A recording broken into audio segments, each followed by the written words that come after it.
Shalom, selamat pagi adik-adik. Wah, senang sekali ya kita bisa bertemu kembali. Sudah siap mendengarkan firman Tuhan? Oke, kita berdoa terlebih dahulu. Lipat tangan, tutup matanya. Tuhan, Bapa kami yang sangat baik, terima kasih untuk waktu yang Tuhan berikan buat kami untuk boleh mendengarkan firman Tuhan.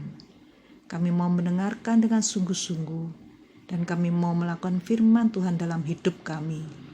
Tolong kami supaya kami dapat mengerti akan kehendak Tuhan dalam hidup kami. Dalam nama Tuhan Yesus kami sudah berdoa. Amin. Nah, adik-adik, cerita firman Tuhan pada pagi hari ini terambil dari Keluaran pasal 17 ayat 1 sampai yang ke-7. Adik-adik, minggu lalu kita sudah mendengar firman Tuhan tentang bangsa Israel yang dibebaskan Tuhan dari perbudakan di tanah Mesir. Dalam perjalanan di padang gurun, Tuhan menyertai mereka dengan 2 tanda. Nah, masih ingat kan apa 2 tanda itu? Pada waktu siang, Tuhan menuntun mereka dengan ya betul, tiang awan. Lalu ketika malam hari, Tuhan menuntun mereka dengan tiang api. Nah, setelah selesai beristirahat, bangsa Israel pun melanjutkan perjalanan lagi dari padang gurun Sin dan tibalah mereka di Rafidim.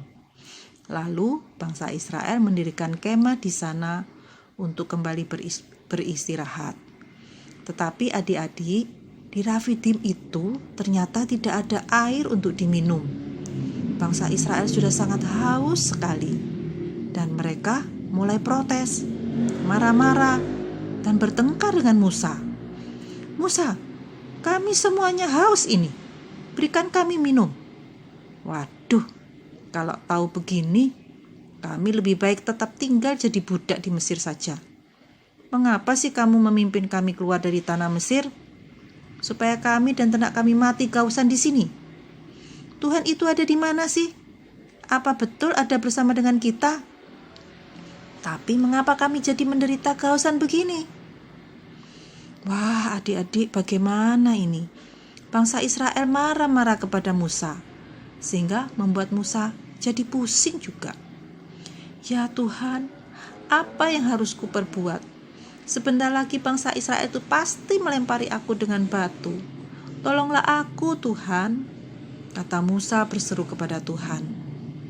Lalu Tuhan pun memerintahkan Musa untuk pergi ke sebuah gunung batu di Horeb. Dan Musa harus memukul gunung batu itu dengan tongkatnya. Apa yang terjadi adik-adik?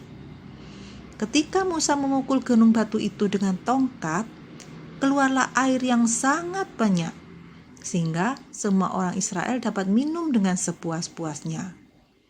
Lalu tempat itu pun diberi nama baru, yaitu Masa dan Meriba, sebagai pengingat bahwa bangsa Israel pernah bertengkar dan meragukan kehadiran Tuhan dengan menanyakan, apakah Tuhan ada di tengah-tengah kita?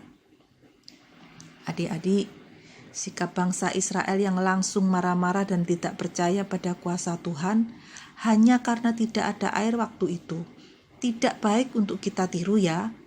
Seharusnya bangsa Israel itu berdoa dulu kepada Tuhan, mohon supaya Tuhan memberi air, dan bangsa Israel pun seharusnya bersyukur kepada Tuhan.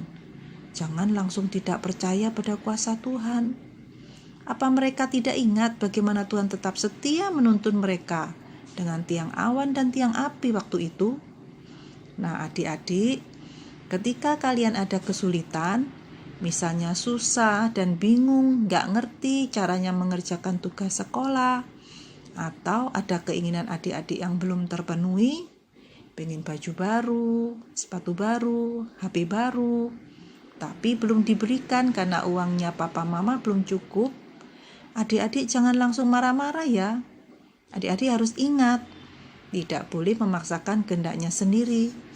Seharusnya kita bersyukur dengan apa yang kita punya sekarang. Dan kalau adik-adik mendapatkan kesulitan, harusnya sikap kita adalah berdoa kepada Tuhan, supaya Tuhan yang menolong kita. Ini baru sikap seorang anak Tuhan. Nah, adik-adik, selain kita belajar untuk tidak memaksakan kehendak kita juga belajar untuk percaya pada penyertaan dan pemeliharaan Tuhan. Tuhan mau supaya kita jangan khawatir akan apa yang akan kita makan, apa yang kita minum, ataupun yang akan kita pakai. Karena Tuhan pasti akan sediakan semuanya itu buat kita. Nah, adik-adik, bagaimana? Adik-adik sudah mengerti akan firman Tuhan? Oke, semoga firman Tuhan boleh menjadi berkat bagi kita semua. Mari kita berdoa. Tuhan Allah yang Maha Baik, terima kasih atas pemeliharaan dan penjagaan Tuhan dalam hidup kami. Terima kasih kami boleh belajar untuk tidak mudah khawatir, karena kami yakin Tuhan pelihara kehidupan kami. Terima kasih Tuhan berikan orang tua buat kami. Kiranya Tuhan lindungi dan berikan kesehatan buat orang tua kami. Di dalam nama Tuhan Yesus, kami sudah berdoa. Amin. Nah, untuk ayat hafalan minggu ini, untuk kelas balita, ayat hafalannya dari Mazmur 106 ayat 1a. Berbunyi demikian. Haleluya, bersyukurlah kepada Tuhan, sebab Ia baik. Kemudian, ayat hafalan untuk kelas kecil dari Mazmur 55 ayat 33a. Serahkanlah khawatirmu kepada Tuhan, maka Ia akan memelihara kamu. Kemudian ayat hafalan untuk kelas besar Matius pasal 6 ayat 25a. Karena itu aku berkata kepadamu, janganlah khawatir akan hidupmu, akan apa yang hendak kamu makan atau minum. Dan janganlah khawatir pula akan tubuhmu, akan apa yang hendak kamu pakai. Nah, adik-adik, setelah firman Tuhan ini ada aktivitas yang harus kalian kerjakan. Hasilnya silakan nanti kirimkan ke LOS kalian masing-masing ya. Untuk kelas balita, kirimkan ke LOS Mulyani. Kelas kecil kepada LOS Jusyang, kelas besar kepada LOS Yosafat. Nah, adik-adik, selamat beribadah, selamat mengerjakan aktivitas. Tuhan Yesus memberkati. Amin.